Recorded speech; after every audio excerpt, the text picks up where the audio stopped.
पिछले कुछ व्याख्यानों के माध्यम से हमने जाना कि दूसरों से सच्चा प्रेम करने के लिए या इस अनुभूति को प्राप्त करने के लिए सर्वप्रथम हमें खुद से प्रेम करना आना चाहिए। यानी आत्म प्रेम के अनुभव के बिना दूसरों से किया गया प्रेम एक धोखा ही हो सकता है, वह एक आत्म प्रवंचना हो सकता है और इससे ज़्यादा कुछ भी नहीं।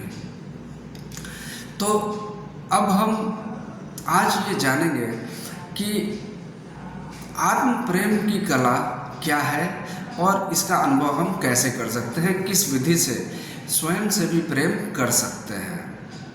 क्योंकि हम में से अधिक लोग तो ये समझ भी नहीं पा सकते हैं कि स्वयं से भी प्रेम किया जा सकता है, क्योंकि अधिकतर लोगों ने आज तक अपने जीवन में दूसरे लोगों से ही प्रेम किया है और इस अनुभव को प्राप्त किया है। या तो वो दूसरी किसी चीज़ से प्रेम करते हैं या तो वो किसी इंसान से प्रेम करते हैं, लेकिन स्वयं से प्रेम करने का तो उनके जीवन में अब तक कोई प्रश्न उठा ही नहीं।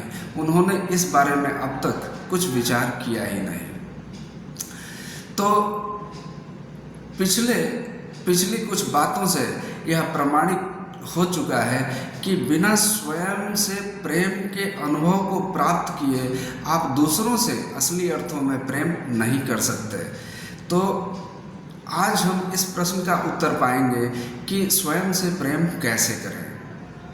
लेकिन इसके उत्तर में उतरने से पहले हम प्रेम शब्द के अर्थ को जान लें कि प्रेम आखिर होता क्या है। तो प्रेम, जिसे आप सुख भी कहते हैं, जिसका दूसरा नाम आनंद भी है, और हम इसके एक अलग अर्थों में इसका एक अलग नाम भी दे सकते हैं। हम इसे ईश्वर भी कह सकते हैं, क्योंकि ईश्वर का दूसरा नाम प्रेम ही है। प्रेम का दूसरा नाम आनंद ही है, और आनंद सुख की वह स्थिति है जो टेम्पररी नहीं है, जो चिर अनंत कालिक है। एक बार आपको आनंद के सूत्र हाथ लगे तो फिर आपके मन को, आपके चित्त को कोई भी दुनिया का कोई भी विषाद घेर ही नहीं सकता। जबकि अभी की बातें तो हमारे जीवन में अभी की बातें तो इससे एकदम उल्टी ही हैं। हमारे जीवन में अभी सुख है, आनंद है, ईश्वर हमारे दिल में बसते हैं, हमें आनंद और सुख की अनुभूति भी होती है, हम प्रेम भी करते हैं, लेकिन यह चिरकालिक नहीं है। हम जो कुछ भी करते हैं उसमें क्षणिक सुख प्राप्त करते हैं। यह सत्य है कि हमें प्रेम उपलब्ध है, हम आनंद पाते हैं, सुख पाते हैं अनेक आयोजनों के माध्यम से। भोजन, सेक्स, पद, प्रतिष्ठा, धन, संपत्ति, दौलत, इन सभी आयोजनों के माध्यम से हम सुख तो पाते ही हैं।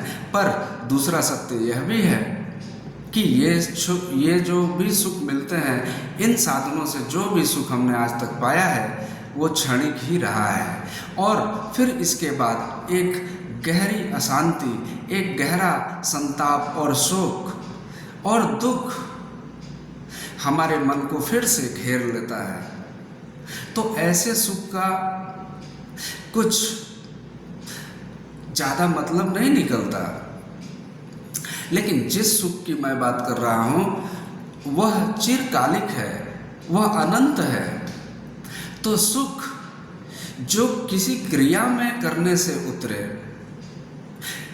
सुख जो किसी क्रिया में उतरने से हमें प्राप्त होते हैं, वो क्षणिक ही होंगे। चाहे वो भोजन का सुख हो या फिर किसी दूसरे आयोजन के माध्यम से पाया गया सुख हो, वो तो क्षणिक होगा ही। परंतु एक सुख ऐसा भी है जो एक बार मिला तो फिर वो कभी खत्म नहीं होता, और ऐसा सुख आत्म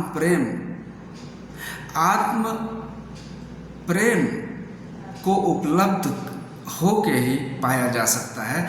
तो हम संक्षेप में ये समझ सकते हैं कि सुख भी दो प्रकार के होते हैं।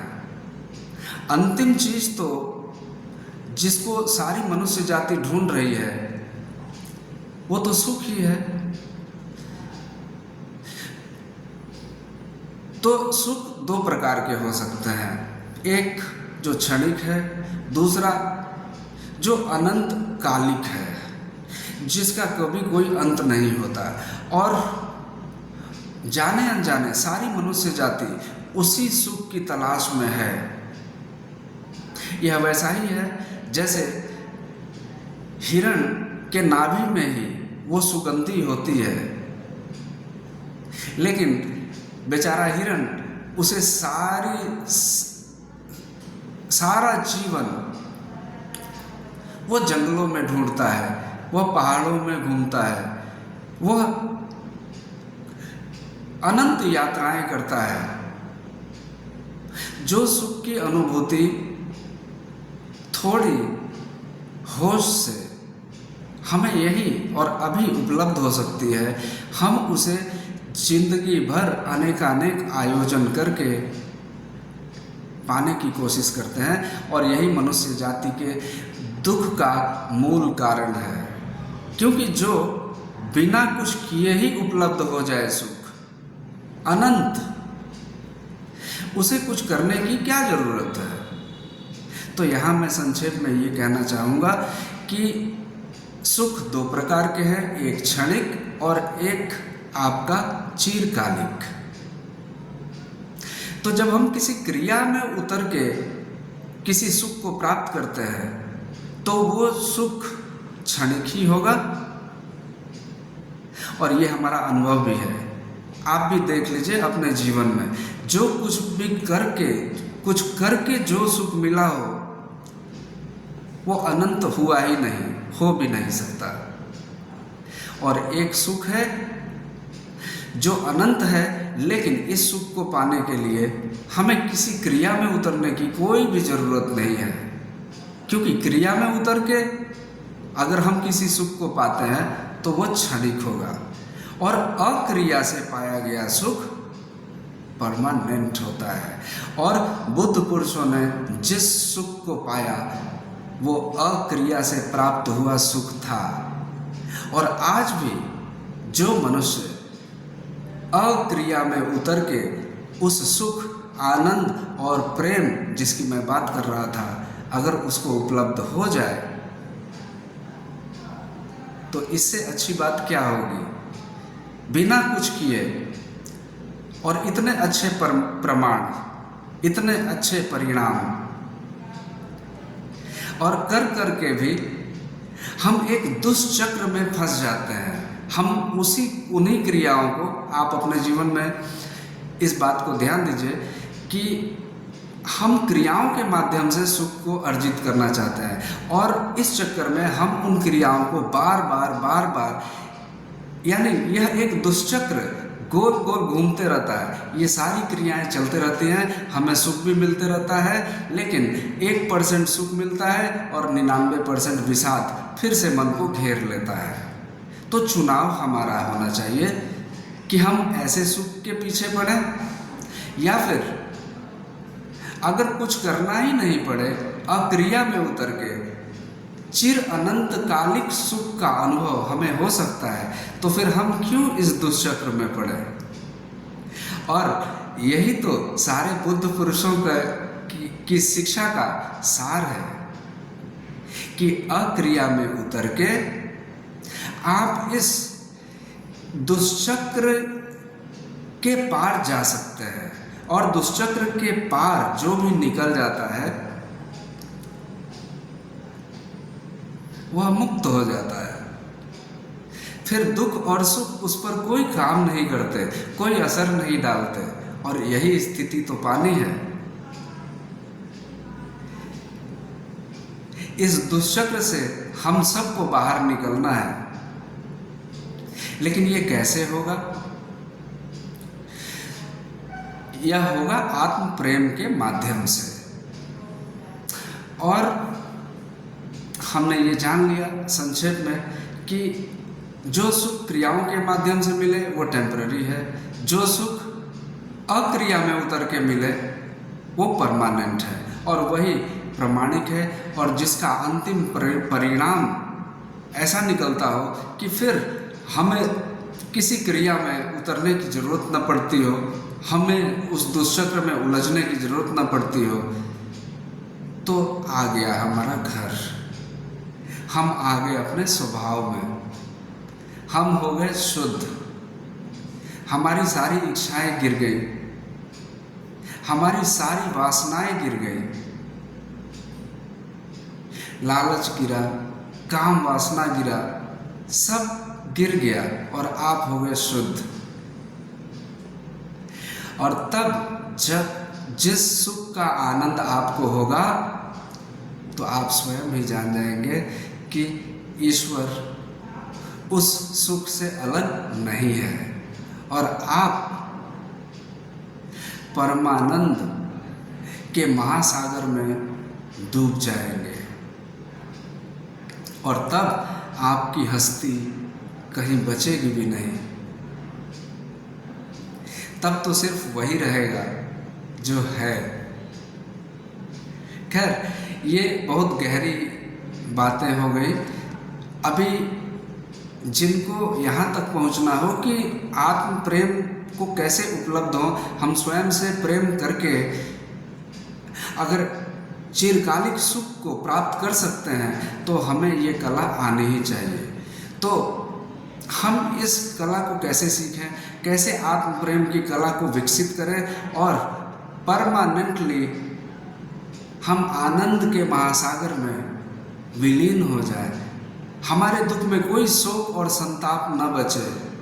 जैसे कि सामान्यतः सभी सामान्य लोगों के जीवन में सुख तो होते हैं, लेकिन वो सुख क्षणिक होते हैं, क्योंकि बहुत गहरे में हमारे मन की अनंत गहराइयों में, हमारे चित्त के अनंत गहराइयों में कुछ दुख, शोक, संताप का एक आग ऐसा छुपा हुआ है जिसको हम कोशिश तो बहुत करते हैं दबाने का, लेकिन वो आग छुपा हुआ आग है, वो वहाँ से धुआं निकलते ही रहता है। दुख अंदर बहुत दबा दिए गए हों और वहाँ से वो धुएं का रिसाव होता रहे। हमारे अनुभव, सामान्य अनुभव ऐसे ही हैं। ये ठीक वैसा ही है जैसे रुई के अंदर छुपी हुई आग। रुई के अंदर छुपी हुई आग ऊपर से दिखेगी तो नहीं, और कुछ क्षणों के लिए वो धुआं को भी समेट सकती है, धुआं बाहर दिखेगा नहीं, लेकिन जैसे ही मौका मिला, चूंकि अंदर आग है, चिंगारी है, वो धुआं बाहर निकलेगा। और यही तो हो रहा है हमारे साथ।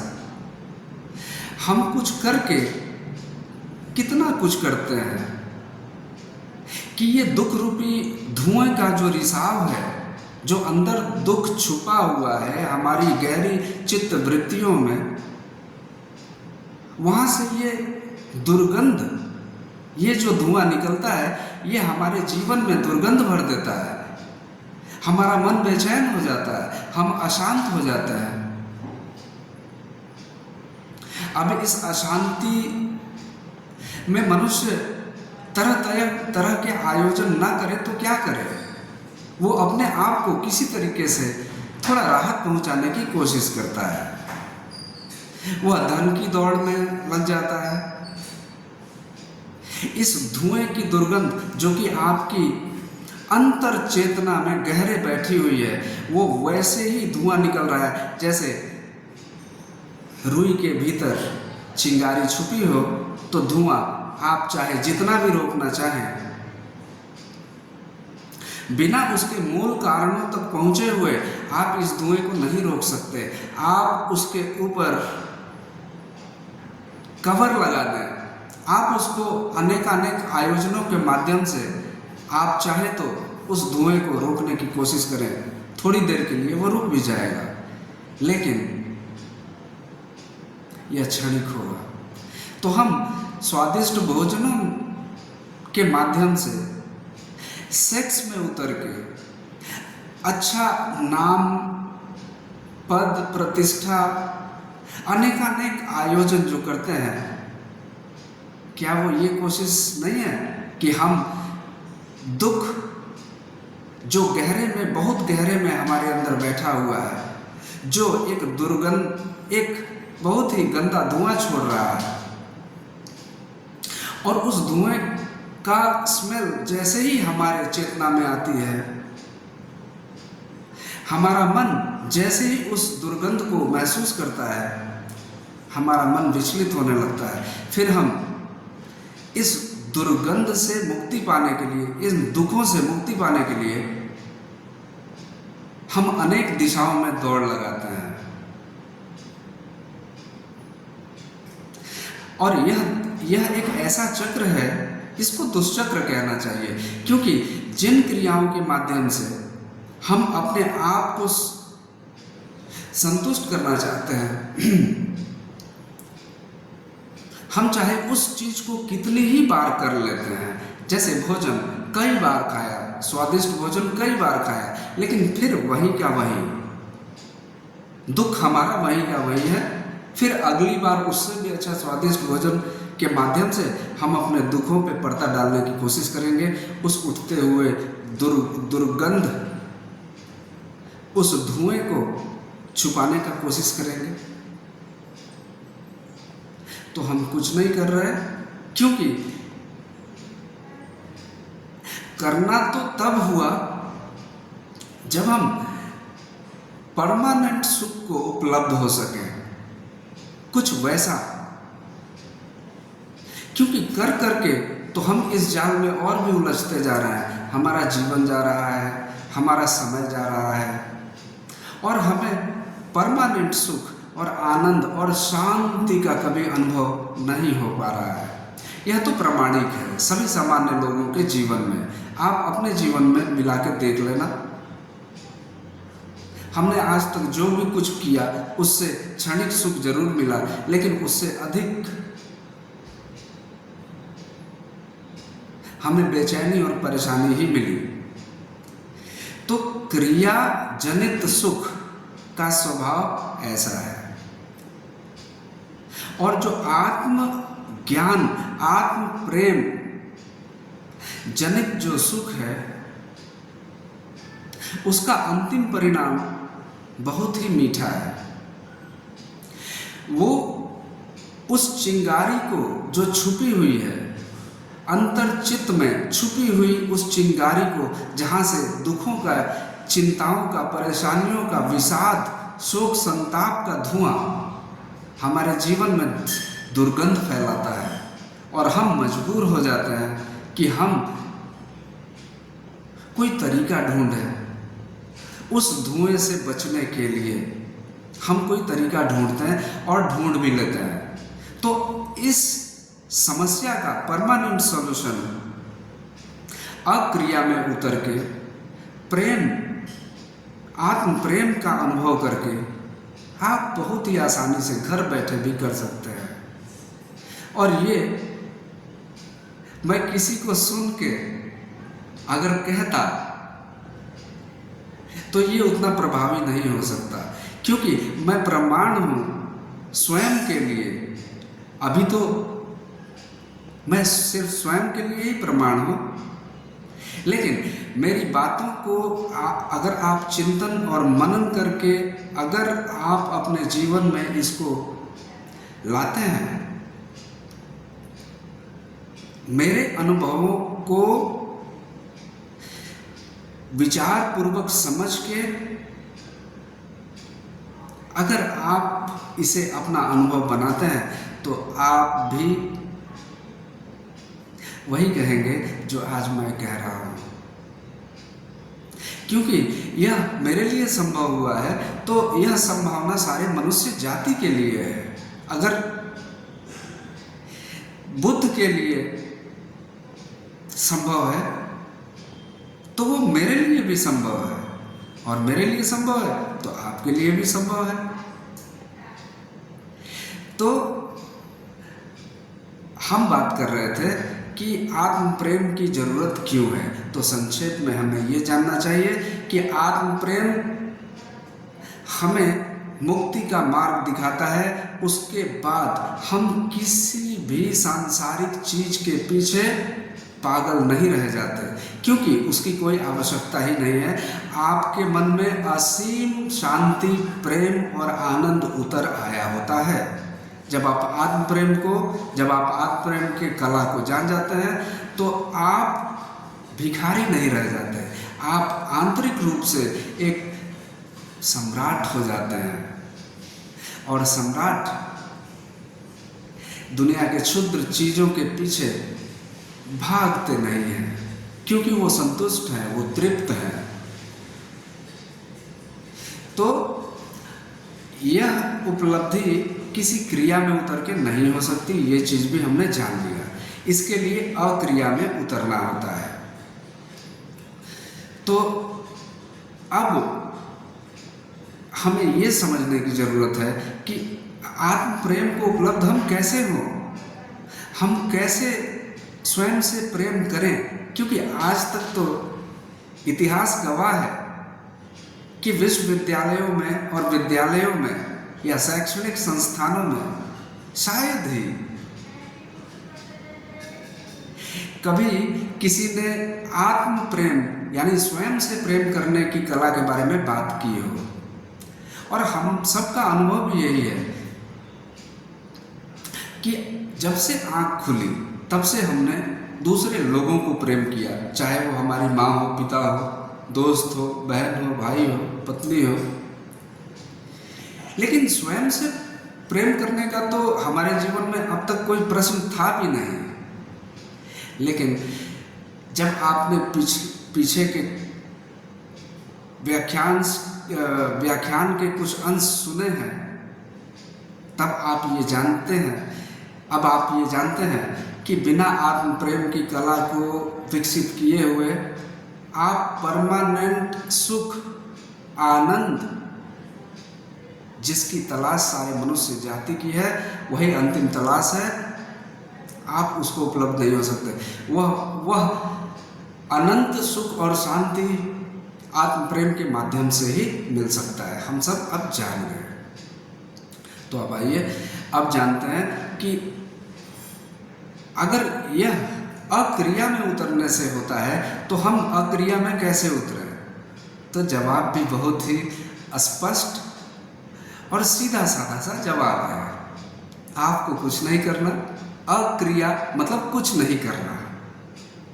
तो आप चुपचाप जहां हैं, अपने बेडरूम में हैं, आप कहीं पे भी हैं जहां आपके पास कोई बहुत महत्वपूर्ण करने को काम नहीं है। अब आप ऑफिस में बैठ जाएं, मेरी बात मान के, वो आपके काम करने का समय है। वहाँ आप अक्रिया में नहीं उतर सकते।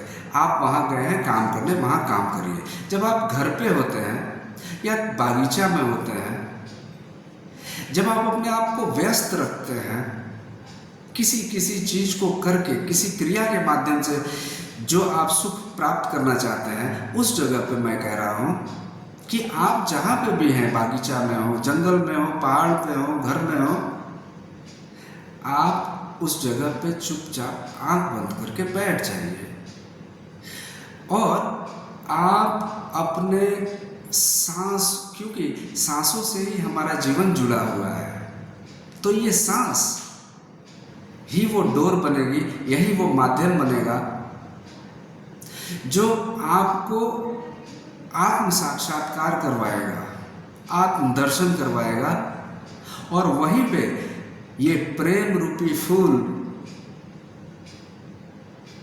आपको मिलेगा। तो आपको कुछ नहीं करना, आंख बंद करके चुपचाप बैठना है, जैसे अभी मैं बैठा हूं।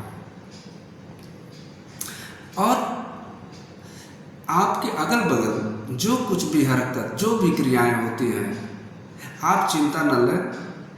आपको नियमित रूप से इस अक्रिया में 15 मिनट 20 मिनट, शुरुआती दौर में आप 15 मिनट 20 मिनट कर सकते हैं और समय को बढ़ाते रहना चाहिए। लेकिन आप इसको शुरुआत में 15 मिनट 10 मिनट के अनुभव ले सकते हैं, शुरू कर सकते हैं और आप देख सकते हैं कुछ दिन करके कि क्या फर्क आता है आपकी मानसिकता में। यह अक्रिया आपको किस ओर अग्रसर कर रही है, आप ऐसा अनुभव प्राप्त कर सकते हैं। तो आपको चुपचाप बैठना है और अपने मन के सारे विचारों को, जो कि आते ही रहते हैं, हम अगर चुपचाप बैठे तो विचार और भी जोर से आने लगते हैं, तो आपको घबराना नहीं है। आपको उन विचारों को खूब ध्यानपूर्वक ऑब्जर्व करना है, आपको देखना है। आपको उस कलह का हिस्सा नहीं बनना। आप विचार नहीं हैं, आप जो हैं वो ऑब्जर्वर है, आप दृष्टा है, आप देखने वाले हैं, आप साक्षी हैं। आप एक साक्षी भाव को जागृत करें कि मैं अभी तो अक्रिया में हूँ, मैं तो कुछ कर भी नहीं रहा, मैं तो सिर्फ देख रहा हूँ। ये जो कर रहा है मेरा दिमाग, ये जो मेरा मन कर रहा है, मैं उसको सिर्फ देख रहा हूँ, मैं देखने वाला हूँ। और मुझे विश्राम, मैं तो विश्राम की मुद्रा में हूँ, मैं अक्रिया में हूँ, मैं विश्राम कर रहा हूँ। दिन भर के काम काज से निवृत्त हुआ हूँ, मुझे कुछ नहीं करना, मुझे सिर्फ देखना है। और बस आप अपने सांसों पे ध्यान रखें, सांसों को आते और जाते हुए देखिए। इसी को भगवान बुद्ध ने विपस्सना कहा था। विपस्सना यानी आप अपने सांसों को आते और जाते हुए चुपचाप बैठ के एक विश्राम की अवस्था में, विश्राम आपका अधिकार भी है। तो आत्म प्रेम का मतलब हुआ कि दिन में आप दिन भर जो कुछ भी करते हैं वो तो दूसरों के लिए होता है, लेकिन आप स्वयं के लिए अगर आप 15-20 मिनट वक्त भी नहीं निकाल सकते, गहन शांति का अनुभव नहीं कर सकते, तो आप अपने जीवन को चूक रहे हैं। आपका जीवन आपके लिए कभी फलदायी नहीं हो सकता है। तो शुरू करें ये प्रयोग, क्योंकि इसमें करने जैसा कुछ भी नहीं है। आपको एक परम विश्राम की अवस्था में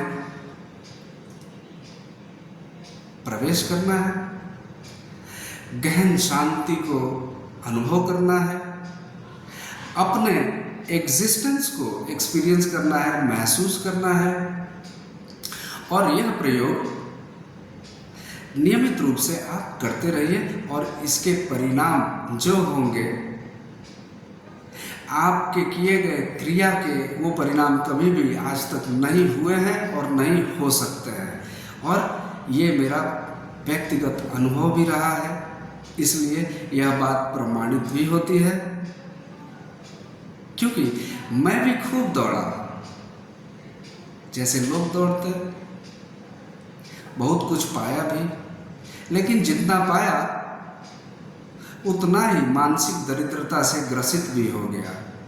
और जो व्यक्ति मानसिक दरिद्रता से ग्रसित हो, उसके लिए कहाँ प्रेम, कहाँ सुख और कहाँ आनंद। तो अब आप जान चुके हैं कि आत्म प्रेम की कला कैसे सीखी जा सकती है।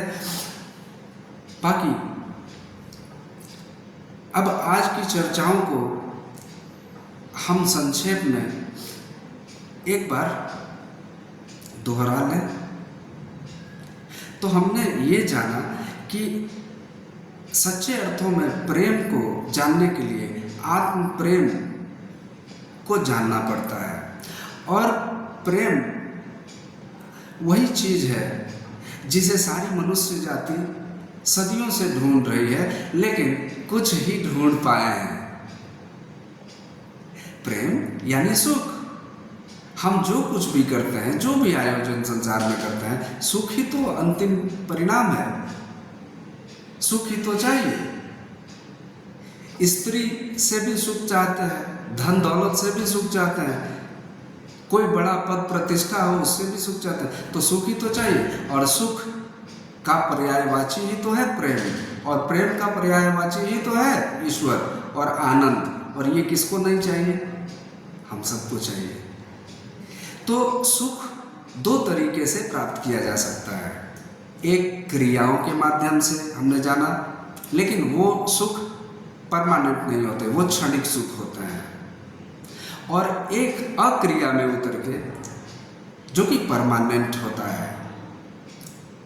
और इसको आध्यात्मिक भाषा में हम ध्यान के नाम से जानते हैं। जो आप विश्राम की मुद्रा में रोज नियमित रूप से अपने आप से प्रेम जताएंगे, चुपचाप बैठ के आंख बंद करके और अपने विचारों को आता और जाता हुआ देखेंगे, इसको ही तो ध्यान कहते हैं, और इसी को तो आत्म प्रेम कहते हैं। और इस अनुभव को आपको नियमित रूप से करके इसको गहरा बनाना है। जितना गहरा अनुभव होगा उतने ही प्रेम के झरने आपके भीतर से फूटेंगे। क्या बदलाव होंगे वो तो आप स्वयं ही जानेंगे। दूसरी बात, इसलिए हमें बाहर से मिलने सांसारिक क्रिया के माध्यम से मिलने वाले सुखों पे निर्भर नहीं रहना चाहिए। लेकिन अधिकतर लोग तो उसी पर निर्भर है, और यही कारण है उनके जीवन में दुख, शोक, संताप हमेशा बने रहते हैं। क्योंकि हमने ये जाना कि दुख हमारे अंदर इतने गहरे बैठे हुए हैं। जैसे रुई के अंदर छुपी हुई आग इतनी गहरी बैठी है, ऊपर से तो ठीक है, लेकिन रहते रहते समय समय पर वो दुर्गंध फैलाते रहती है, वो धुआं छोड़ते रहती है। ठीक इसी तरीके से तो अगर हम क्रियाओं के माध्यम से थोड़ा सुख प्राप्त करके और उसी दुष्चक्र में बार बार घूमते ही रहेंगे, तो हमारा हालत वैसा ही होगा ना जैसा लोगों का है। लेकिन एक सुख जिसकी चर्चा हमने अभी की है कि वो असीमित सुख है, वो अनंत है, और वही अंतिम लक्ष्य है। उसको उपलब्ध हो गए तो फिर आप खुद ही अनुभव कर पाएंगे, जान पाएंगे कि मैं कितना पागल था, मैं कितना दौड़ता था, और ये तो बैठे बैठाए ही सब कुछ मिल गया। आप निरोग हो जाएंगे, आप प्रेम को उपलब्ध होंगे, आप सम्राट बन जाएंगे। अभी आप सम्राट नहीं, अभी आप दरिद्र हैं, अभी आप दूसरों को दिखाने में लगे हैं। लेकिन हम सब जानते हैं कि हम भीतर से क्या हैं। जब इंसान अंदर से प्रेम पूर्ण होता है, वो आत्म प्रेम को उपलब्ध होता है, तो वो आत्म साक्षात्कार कर लेता है, और आत्म साक्षात्कार करने के बाद उसके अंदर कोई बुराई रह ही नहीं सकती। तो हम परमानेंट सुख को जान पाते हैं। तो इस व्याख्यान के माध्यम से हमने बहुत कमाल की चीज़ें जानी। अगर आपके अपने कोई प्रश्न भी होते हो, आप कुछ पूछना चाहते हो, कई लोगों के मन में कई सारे सवाल भी उठ सकते हैं, क्योंकि कई जगहों पर गहरी बातें भी हुई हैं। शुरुआती दौर में गहरी बातें बहुत पीड़ा भी पहुंचाती हैं। ये बातें बहकी बहकी भी लग सकती हैं, लेकिन आपको सब कुछ पा लेने के लिए, यानी सुख, शांति, आनंद और प्रेम को प्राप्त करने के लिए आपको अपने केंद्र पे आना ही होगा। और आप अभी शरीर के केंद्र पर हैं, आप शरीर की तरह जीते हैं, आप मन की तरह जीते हैं, आप मन भी नहीं है। आप हैं शुद्ध चेतना।